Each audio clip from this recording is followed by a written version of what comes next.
Okay, so so I'm going to talk to you about inequality and the democratization of Europe, and in my mind, the need for a new budgetary regime in Europe. So you told me 45 minutes. Everything is fine for me. The only thing is that I really need to leave at 10 sharp. So if we want to have time for questions, probably I should speak a bit less than 40 minutes. So I trust that you tell me, 5 minutes before you want me to stop, just let me know and I will stop on time.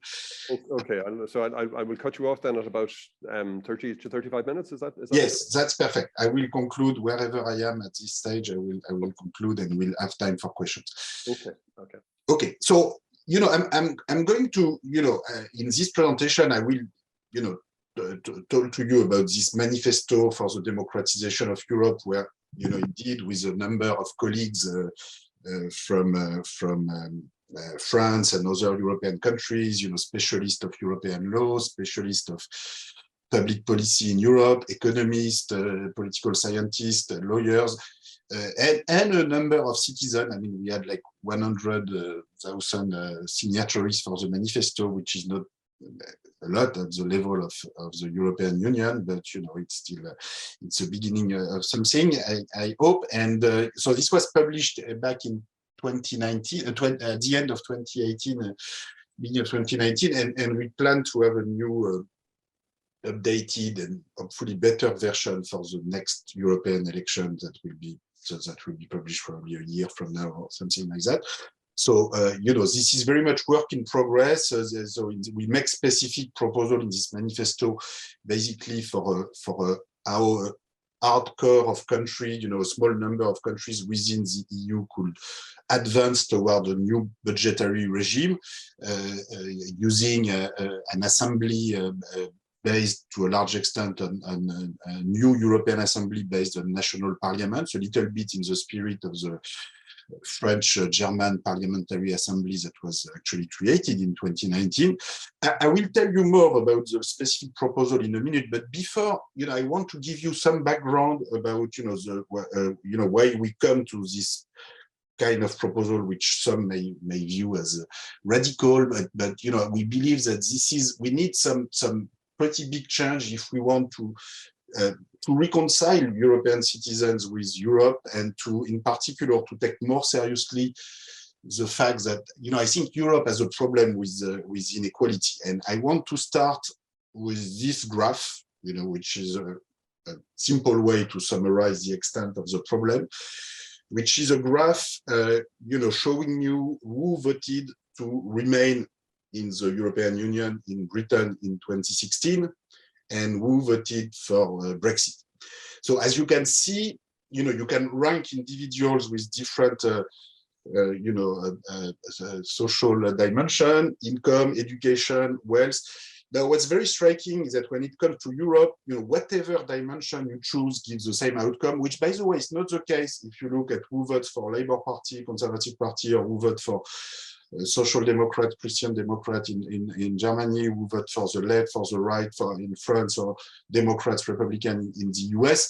The education dimension and the wealth dimension have become disconnected in recent decades. So, but when it comes to attitudes toward globalization, and in particular attitudes toward European integration in the European context, it is very striking to see that whether you look at top income groups, top education group, top wealth group, they vote, they are very enthusiastic to remain in the European Union, which is good in a way.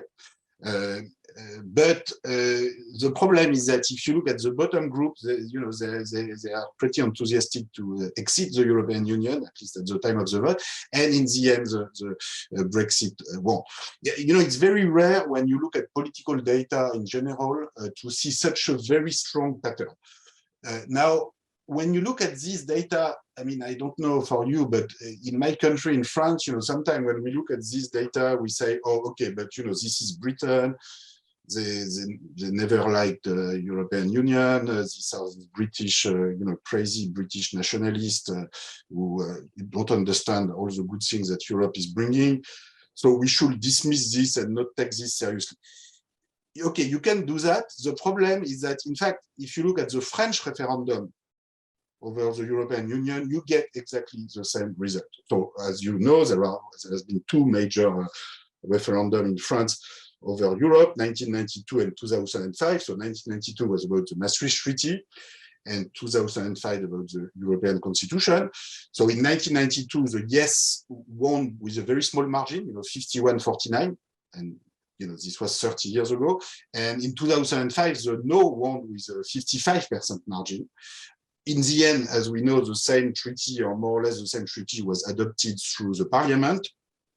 But it's still the case that 55% of the people voted no, and I think we should take seriously what this means, and we should look seriously at who voted for the yes, who voted for the no. So again, it's very striking. You have basically the same pattern. So this was Britain, this is France. It's very striking. If you look in 1992, the top income, top education, top wealth group vote for the yes with a lot of enthusiasm. And, I was one of them. I should say 1992 was my first vote. I was 21 years old and I voted for the yes. I also voted for the yes in 2005. I am very much a European federalist, social federalist, I try to say. So federalism in the name of social objective and more equality. And this is what makes me so sad to see that what we have in practice is that, okay, in 1992, I voted like my education group and income group, so top education and top income and top wealth group voted strongly for the yes. The people in the bottom voted only slightly for the no in 1992. So in the end, because the top groups voted very strongly for the yes won with a very small margin, 51%. Now, the problem is that in 2005, the top groups, well, they again voted for the yes, but only with a small margin or not as big as in 1992. And the bottom groups voted very strongly for the no. So the no won with 55%. And since then, nobody has tried to have a referendum over Europe in France. And this is basically the situation.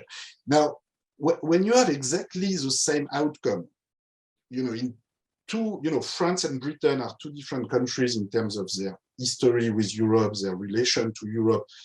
And, this is over a quarter of a century, 1992, 2005, 2016. And you have again and again the same outcome. I think we have to take seriously what this is saying. What this is saying is that, top education, top income, top wealth group feel that, Europe is working for them. And bottom groups, you can say they misunderstood something, etc. But in the end, they just feel it's not working for them. And I think, at some point, this has to do with the lack of a proper, social and redistributive policy at the European level. And, the idea is that market competition between territories and between everybody is spontaneously going to benefit everyone in the same proportion, is just wrong. I think in the end, the most mobile economic actors, whether they have more human capital, more financial capital, or both at the same time, they benefit much more from European integration as it has been organized so far. And the bottom groups, sometimes they just benefit less than the upper group, but they still benefit. Sometimes they also lose from this extra competition. And in any case, I think if we don't change something quite fundamental in the way we organize economic and social policies in Europe, more in favor of the bottom socio-economic groups in one way or another, this situation is not going to go away. So the basic perspective is this. I could tell you a lot more about inequality in Europe. If you want to have more details about the situation of Europe in terms of inequality, you can look at this report, the World Inequality Report 2022, which we published at the World Inequality Lab a few months ago. I'm going to show you very quickly a few results from the report. The bottom line is there is still a lot of inequality in Europe, and it would be a big mistake to say, we are more equal than the US, we are more equal than Brazil, we are more equal than South Africa, therefore, you should not complain. Europe is great and stop complaining. Because, I think European citizens know very well that Europe is more equal than US, Brazil, South Africa. They don't compare themselves to these other countries. They compare themselves to the situation a few decades ago in Europe. They see the stagnating wages. They see rising inequality. Top wealth individuals, including during the pandemic, have grown enormously. So we should be very careful, when we are sometimes over enthusiastic about the great social performance of Europe. Yes, Europe has become more equal in the long run. Yes, it has become more equal than other parts of the world, but there is still a very long way to go, and there is still enormous inequality, and we should try to think hard about how to make more progress in this direction, rather than just explain to people that they should not complain, otherwise they would get the level of inequality of the US or Brazil. So just to give you a little bit of perspective, I mean, you can have a look at the World Inequality Database website. You will have all the details. Just a simple indicator. So it is true that, if you look at the world picture today, Europe looks more equal. So this is here the simple indicator is the share of total income going to the top 10%.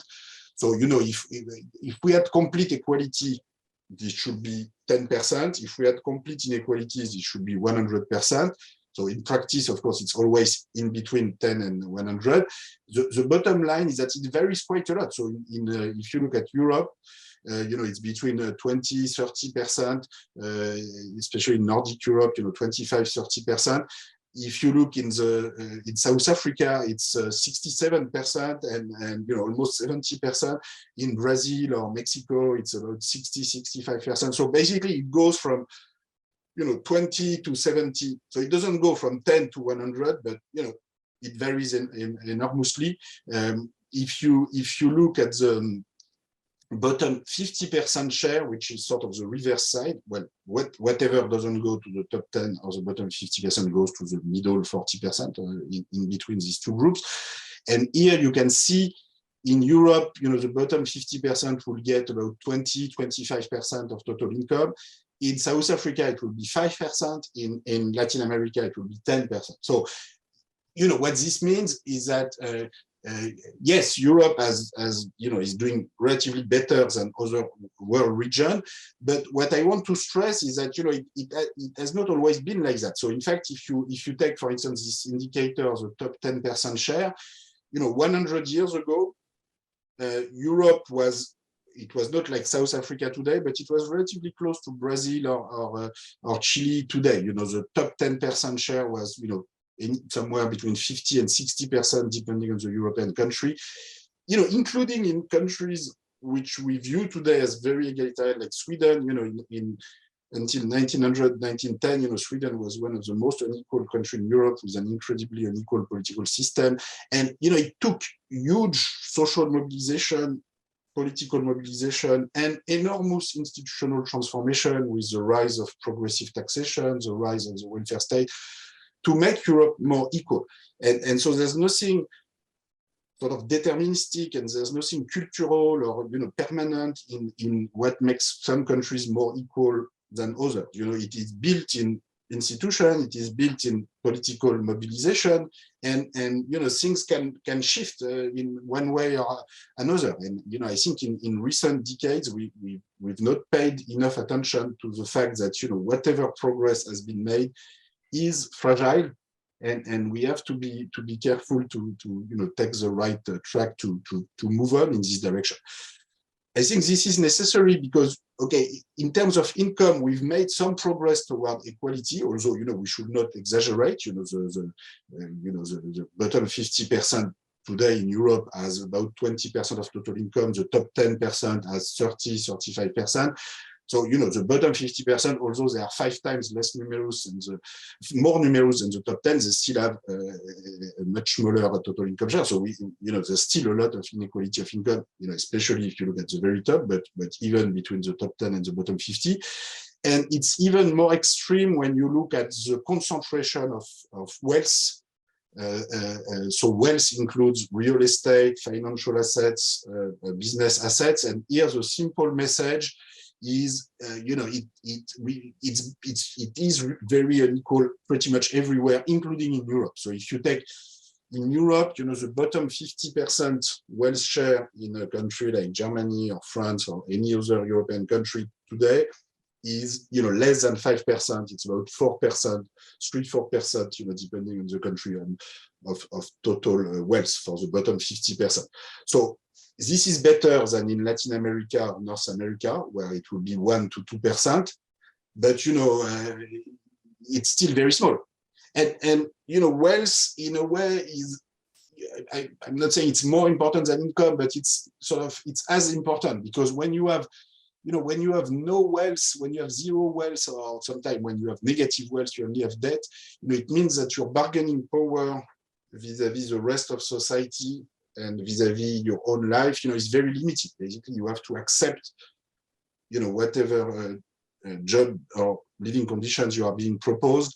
So, having minimum wealth, society where everybody would have, at least 100 or 200,000 euros in wealth, and where the bottom 50% share in total wealth will be, 20%, 30%, rather than 5%. Remember, if you are 50% of the population and you have 25% of the total, it means that your average wealth, will be half of the average of the rest of the population, of the total population. So, of course, you are still poorer than average.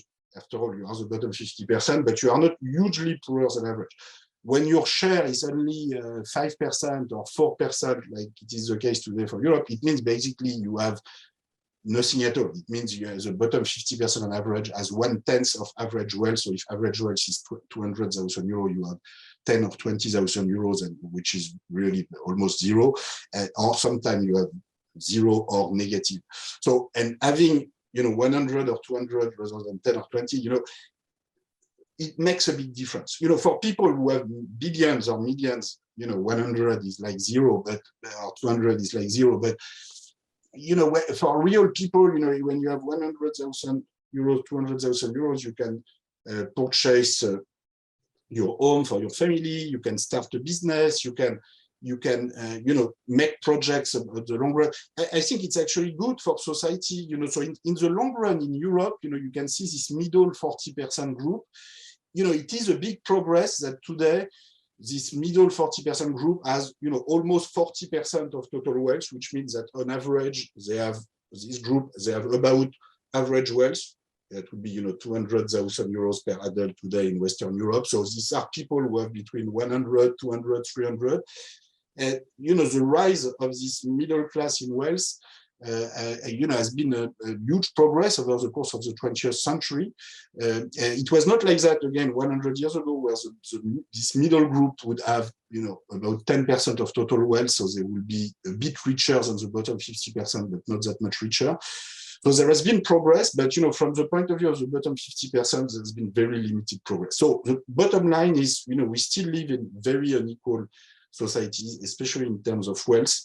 And we have to take this seriously rather than being always just so proud about the achievement in Europe that nobody should complain. Okay, there are other indicators of inequalities that we develop in the World Inequality Report, including gender inequality, where you can also see that Western Europe has made some progress. If you look at the total share of women in total labor income, including wage income, self-employment income, but we're still very, very far from gender parity.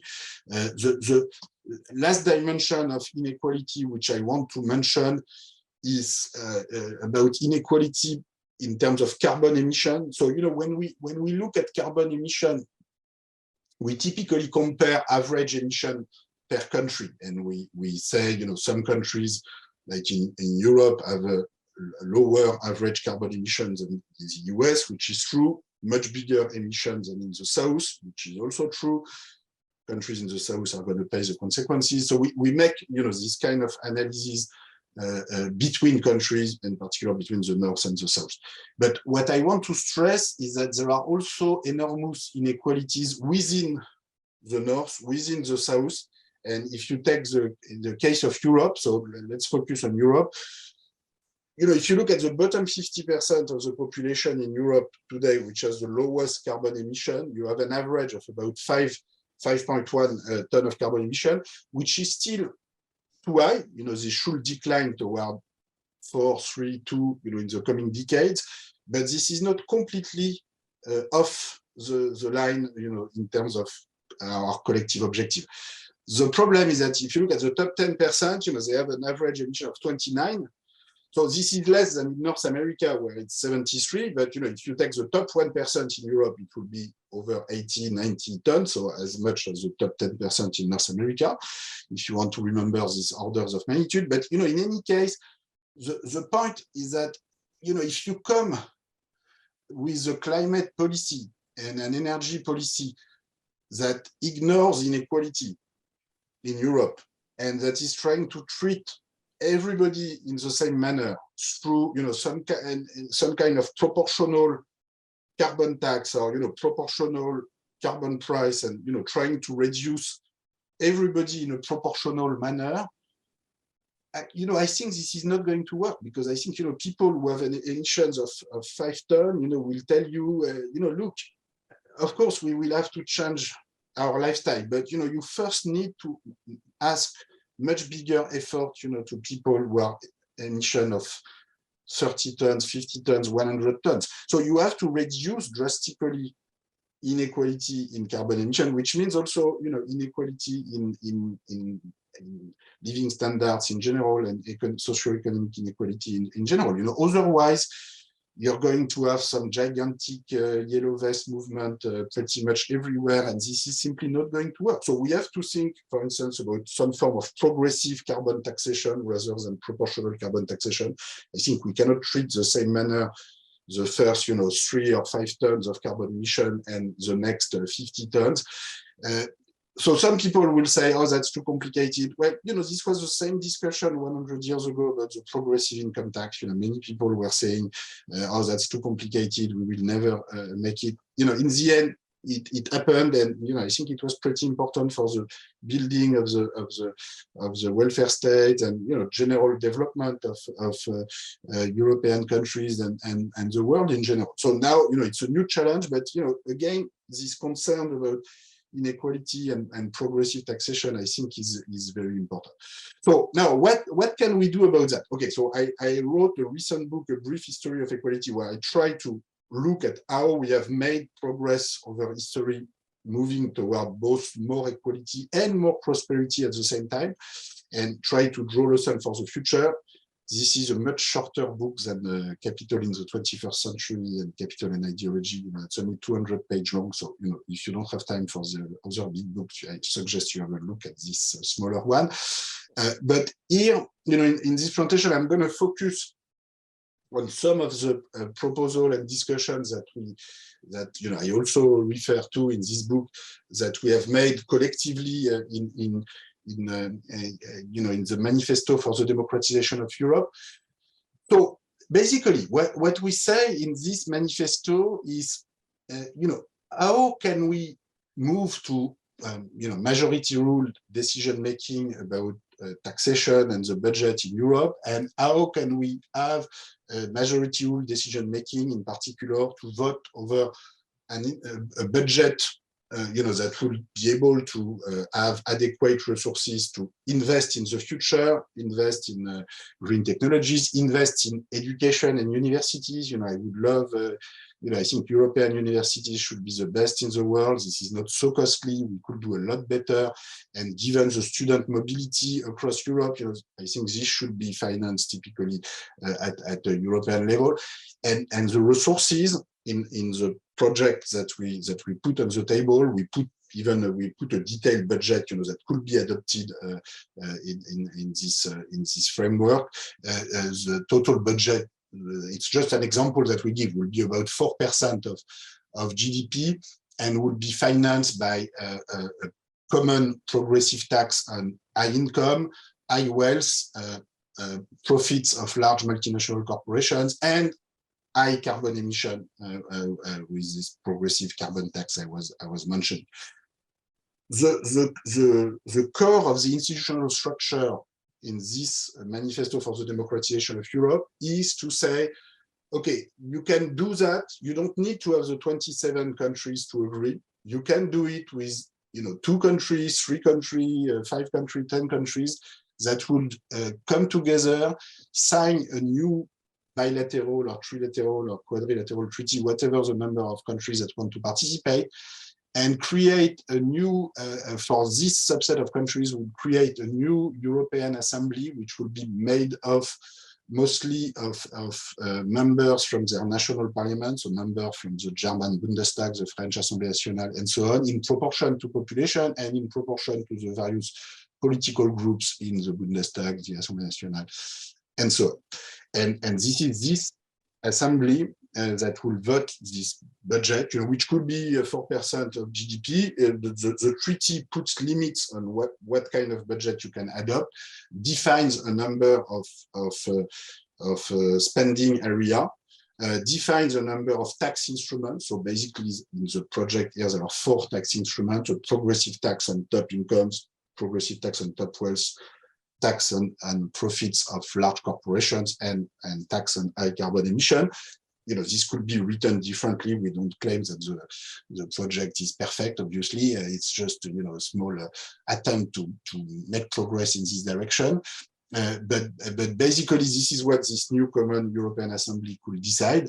They could also decide to not do anything at all, in case there's no majority in this assembly to adopt any of this. So, in the worst case scenario, nothing would happen. But, our analysis is that if this possibility existed, if it was possible through such an institution to adopt through majority rule such a common budget, at some point there will be a majority to do something. Now, maybe not the proposals that we put on the table, it will be up to the assembly to decide, but anyway, that's the spirit of the manifesto. Now, why do we make this kind of proposal, as opposed to, other ways that could move in the same direction? So in particular, the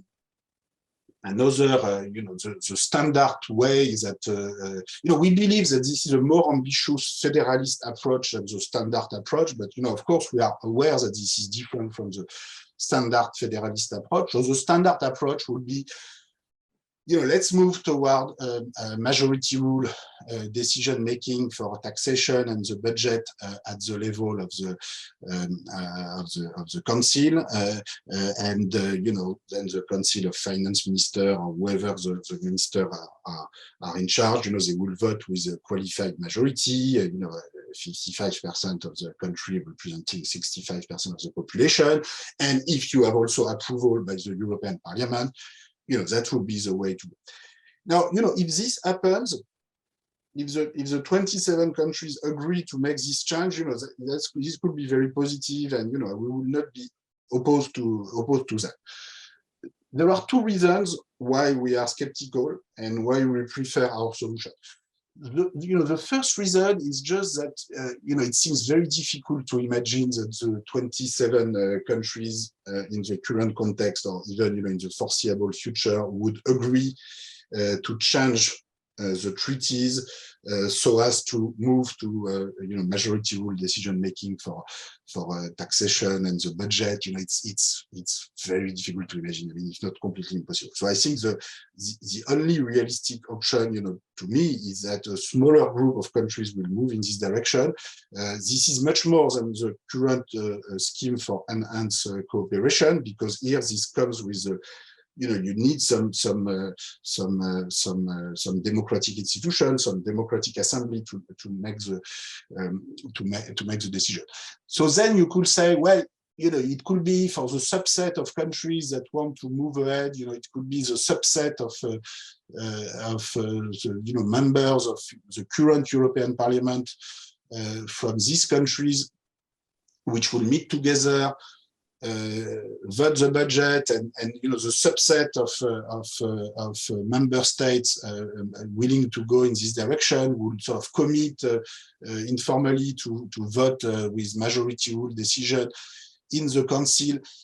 I think it's, again, that's very difficult to imagine how this could work, because you cannot use the same institution twice, one time for 3 or 5 countries and another time for 27 countries. To me, it's very unrealistic. Again, if this could work, but I think, we could be talking about this solution again in 5 years, 10 years, and nothing would happen. And to me, that's the most likely solution. So that's first broad reason why we prefer the solution that is proposed here, is that the solution that is proposed here, could be adopted by any number of countries. So, there was a bilateral treaty between France and Germany in 2019, as you know, which created this bilateral parliamentary assembly between France and Germany. They meet in Strasbourg twice a year. Now, the only problem is that it's purely consultative. They have no real decision-making power, and it's restricted to France and Germany. It's not open to other countries. But, it could be different. So, this same bilateral treaty could very well have decided to allocate to this French-German parliamentary assembly the power to vote common tax on profits of corporations, and to adopt a budget to invest in universities, and to borrow on capital markets to pay for some of this investment if they don't want to pay everything through taxation. Although with today's inflation, I think it's important also to bring taxation back in the picture. But a bilateral treaty between France and Germany could very well decide to have this new budgetary regime ruled by this parliamentary assembly. As long as this is not a power that has already been allocated to the European Union, you don't violate any European Union treaty by creating this separate assembly with a new decision power. And this could be open to Italy, to Spain, to any country in the 27 countries that wants to join. So, to us, that's the first main reason for making this proposal, which is that, this can work with a small subset of countries. And, ideally, we would love if, this could extend to the 27 countries as soon as possible. But I think realistically, a subset of countries has to convince others that this can work, and then, hopefully they will join. And, maybe one day it will go not only to the 27 countries, but to the 43 countries that came together in the how is it called, the political European community that was launched last week or the week before, which, at this stage is really not much more than an empty shell. And so, it's good to talk at 43 rather than not talking at all. But, at this stage, I think, given the crisis, the social, economic, financial, climate, energy crisis that we have in front of us in the coming months, in the coming years, creating another empty shell, is not going to solve the problem. And we need to create, some sort of hardcore of countries that are going to be able to take, the tough decisions that will be taken. If we need a new recovery plan in Europe in 6 months, which is quite possible, are we going to make it again with unanimity rule? That's going to be incredibly complicated. So, at some point, we have to move to something else. And I think this something else has to be something like a subset of countries creating this kind of European assembly. The last reason why we favor this approach. Professor Piketty, sorry, could I just interrupt you? Could I maybe get you to finish up maybe in about 1 or 2 minutes? And then exactly. Well, that's exactly what I need. So that's perfect. Thank you. So 1 or 2 minutes, that's exactly what I need to explain the second and last reason why we prefer this approach to the traditional federalist approach.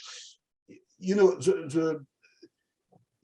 in the setup that is being proposed, this European Assembly based on national parliament members would have the final word on adopting this budget. So in particular, the Council of Finance Minister or the Council of Head of State would not, they could disagree, but in the end, this European Assembly would have the final word. Whereas, you know, in the standard federalist approach in Europe, you know, the best you can opt for is that, okay, you have qualified majority in the Council, you have majority in the European Parliament, but both need to agree. And the problem with the Council is that, you know, it will never be a real parliamentary chamber, because when you have one individual representing, you know, 85 million German or 65 million French, and you know, you have a discussion behind closed door with no public deliberation. You know, you cannot, when you have one individual representing a large country like this, you know, it's a sort of machinery to put national interest against national interest, and it will never be, you know, anything close to a parliamentary institution. And I think, you know, the approach we are trying to promote with this European Assembly is more genuinely federalist and democratic and parliamentarian.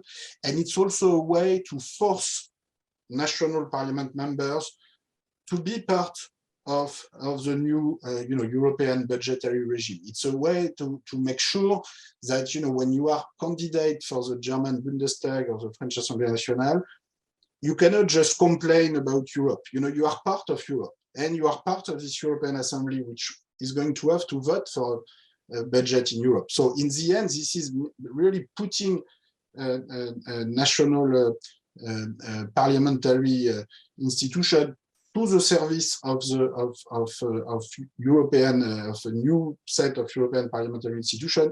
And you know, without this, you know, national parliaments in any case will remain with veto power. You know, when you adopt a budget and the German taxpayer or the French taxpayer have to pay, at the end of the day, the German Bundestag, the French Assembly has to approve. So given this, it's better to have them together in a joint European Assembly and adopt a budget together. So this is why we believe, in the end, this is a much more ambitious approach to a new budgetary regime in Europe.